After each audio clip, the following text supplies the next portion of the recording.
Las reformas desde el Estado son cambios, que vienen desde arriba. Mientras que las innovaciones son cambios que se producen desde el propio interés de los docentes. Por eso es el énfasis que se pone en que es cristalizar la autonomía profesional. Innovación que no cristaliza esa autonomía es una aplicación de políticas o de propuestas que llegan desde fuera de la escuela. Esquemáticamente hablando, todo esto se puede matizar obviamente, pero quiero que quede claro que una innovación es tal en la medida que surge desde las propias preocupaciones y problemas que tienen los docentes en su aula y quieren resolver.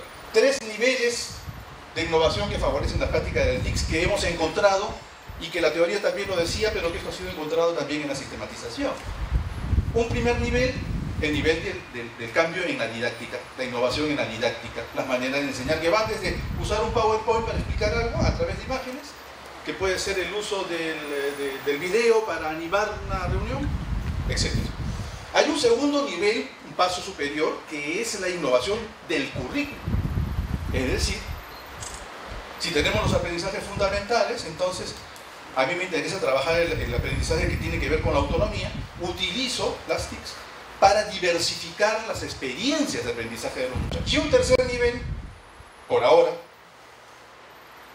innovar la cultura escolar. La cultura en el sentido de ponerse en el terreno de las necesidades de aprendizaje de los niños y las niñas de hoy. ¿Cómo sabemos que estamos innovando? A partir de la sistematización de las experiencias. Sistematizar experiencias significa ordenar lo que hemos hecho, reflexionar sobre lo que hemos hecho y compartir lo que hemos hecho. Solamente para darles algunos tips bien pequeñitos de lo que hemos usado nosotros en esta sistematización. Cuando hablamos de ordenar la experiencia, por ejemplo, es bien importante que ustedes definan nombre de la etapa. Si es una intervención de un año, las intervenciones o los cambios o las innovaciones o las experiencias tienen etapas siempre. Para empezar, tiene una etapa de inicio. Entonces, hay que ordenar la experiencia a partir de las etapas que se han vivido. Etapa 1, etapa 2, etapa 3, así hicimos nosotros nuestro cuadrito. Y las 3 preguntas básicas: ¿qué se hizo? ¿Qué se logró? ¿Y qué dificultades tuvimos? Hay una pregunta que tiene que orientar.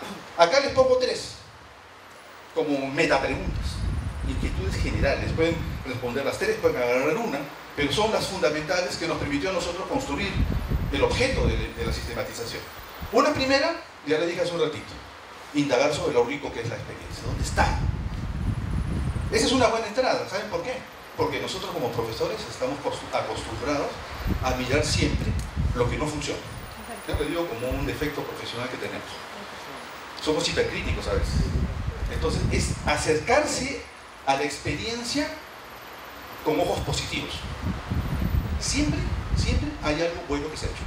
¿Dónde está esa riqueza? Por más que la experiencia haya sido de resultados negativos, siempre hay algo que aprender. Por eso es que la última pregunta dice: ¿qué lecciones nos enseña esta experiencia? Uno sistematiza para aprender, porque la sistematización es construir conocimiento nuevo a partir de la experiencia, no del libro, no de lo que nos dijeron, sino de lo que hicimos. Por eso nos hace profesionales, pues. Y la otra pregunta es: ¿cómo se pudieron hacer las cosas de otra manera? También es una buena pregunta.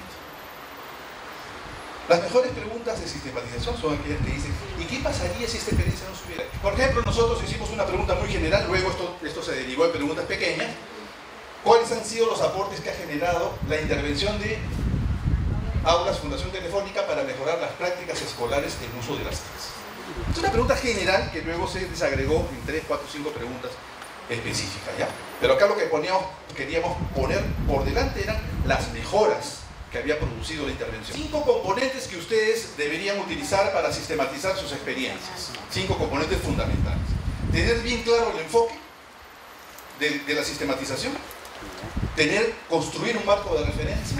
Tener planteados sus indicadores. Escoger la muestra que van a trabajar. Y sus respectivas herramientas de recojo de información. El enfoque que nosotros usamos en esta sistematización, por tratarse de innovaciones y de experiencias elaboradas por ustedes mismos, el enfoque clave y central: se asume al docente como el protagonista de la práctica pedagógica, razón por la cual se privilegia la reflexión y narración de su experiencia. Una construcción que hicimos de noción era las experiencias significativas. No quisimos hablar de buenas prácticas en seco, ni de mejores prácticas, porque era como comparar, y cuando uno habla de buenas prácticas, inmediatamente está pensando en las malas prácticas. Les pido por favor que no hagan sistematización si no tienen un marco de referencia. ¿A qué se refiere el marco de referencia? ¿Qué significa el marco de referencia? 3 elementos claros que apuntan al marco más global de todo el trabajo que ustedes están haciendo y van a hacer, que es aportar al cambio educativo desde las innovaciones. Segundo elemento, entonces, el rol de los docentes en las innovaciones. Tener claro estudios, propuestas que se hayan hecho, el debate internacional sobre la profesionalización docente. Es importantísimo acá. Y el tercer elemento, el campo de las competencias en el manejo de TICs. Aulas Fundación Telefónica les ha dado a ustedes un modelo, ¿verdad?, que combina las competencias disciplinares con las competencias pedagógicas, con las competencias TICs. Otro indicador importante, el cambio curricular, ya lo dije, la pedagogía que se maneja, el otro indicador, la infraestructura, luego la gestión y luego la formación. Esto lo digo rapidito, ustedes van a tener una hoja donde se detalle que una sistematización de innovaciones no es solamente cómo utiliza el profesor sus TICs en el aula. Eso es importante, por supuesto, no refleja esto, pero ¿y qué pasa con las políticas escolares, por ejemplo? ¿Y qué pasa con el currículum? ¿Y qué pasa con la formación de los colegas, con la formación de equipos de trabajo? Hay que ver más allá. Una experiencia que valga la pena sistematizar. 4 cosas básicas que tienen que aparecer por ahora. Primero, que el autor o la autora o los autores de esa experiencia tengan la capacidad de reflexionar sobre ello. Segundo criterio importante, si en esa conversación existe una intención de innovar, una experiencia significativa y vale la pena ser sistematizada, si le da al estudiante un rol protagónico en el aprendizaje. Todas las experiencias que hemos descubierto como experiencias importantes, significativas, semilla le hemos llamado, son experiencias donde el protagonismo central está en el estudiante. Y finalmente, el uso de las TICs como estrategias de aprendizaje y no solamente como herramientas de apoyo a las clases que hago en el aula. Está bien, es una manera de empezar, pero transformar eso en estrategias de aprendizaje es otra cosa. Ya. Los pasos a seguir, más o menos resume acá todo lo que hemos hecho hasta ahora. Reconstruir la experiencia, ordenarla, recuerdo que hemos hablado de eso al principio. Lo otro, a partir de esa reconstrucción de la experiencia, establecer el estado de la experiencia, como una fotografía. Empezamos hace 2, 3 años, hemos llegado acá. ¿No? Una especie de diagnóstico también podríamos llamar. Y a partir de ese elemento comenzar a recoger las percepciones de quienes han estado metidos en la experiencia. De ustedes dependerá. Nosotros optamos por 3 actores claves. El director o directora de colegio, él o la dinamizadora, y el profesor o profesores que usan TICs. 3. Ustedes podrían incorporar a otros actores tan o más significativos que estos, como los propios estudiantes. Condiciones básicas de sistematización, y con esto termino. Imposible hacer una sistematización uno solito frente al espejo. ¿Ya? Porque el trabajo reflexivo es un trabajo colectivo. Yo hablo con él, es una conversación. Yo hablo con el otro me retroalimenta, me cuestiona, yo me reafirmo y cambio. O enriquezco con la opinión de los demás. Entonces es un trabajo de equipo, para empezar.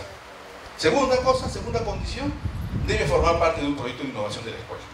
Porque si no, que no hay tiempo, que el director no me deja, que los profesores no quieren participar. Es un proyecto de la escuela y está oficialmente reconocido como tal. Tercer lugar, debe contar con recursos materiales suficientes. Por eso es que es importante ponerlo como un proyecto. Una sistematización necesita materiales. Y en cuarto lugar, es muy difícil, por lo menos en las etapas iniciales, hacer una sistematización sin contar con un acompañamiento sostenido tipo coaching. De una persona que tenga experiencia en sistematización, puede ser parte del equipo, usted puede ser un agente externo, usted es alguien de una ONG, no sé, pero que los impulse a ustedes a sistematizar, que los desafíe, que los rete, que los ayude a ir avanzando.